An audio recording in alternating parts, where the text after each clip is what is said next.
Ветената метла на премиерот Зоран Заев е уште една негова нова лага, замена за ветувањето за живот, вели во интервју за порталот Прес 24 лидерот на ВМРО ДПМН Христијан Мицковски, не дополнувајќи дека истата сега нема да му помине, затоа што народот веќе имал искуство, а во очите на луѓето веќе се докажало дека оваа власт не ја бива. Операцијата Метла не е да расчисти со криминалот, туку едноставно да си ја сочува фотелјата, но граѓаните веќе го прочитаа. Тоа е крик на поразен човек кој продава веќе познати трикови. И самото тоа препелкање покажува колку нему му е важна власта, не за да помогне, туку едноставно важна му е за да ги зачува бизнисите и матните сделки. Заев е сидрото кое не ја стабилизира државата, туку е влече надоле да потоне.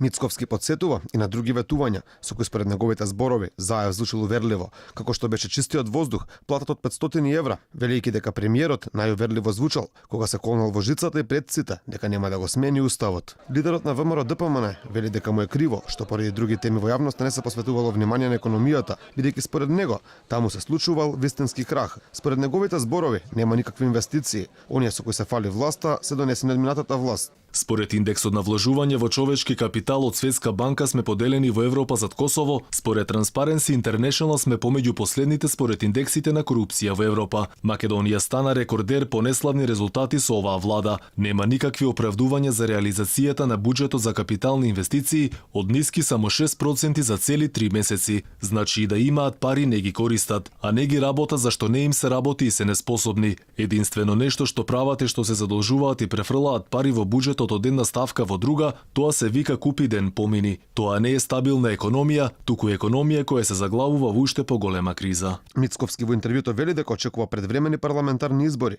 Нивната борба вели е против она што се случува во државата денес, против секоја една неправда, против заевизмот, за иднина каква што според неговите зборови заслужувала земјата.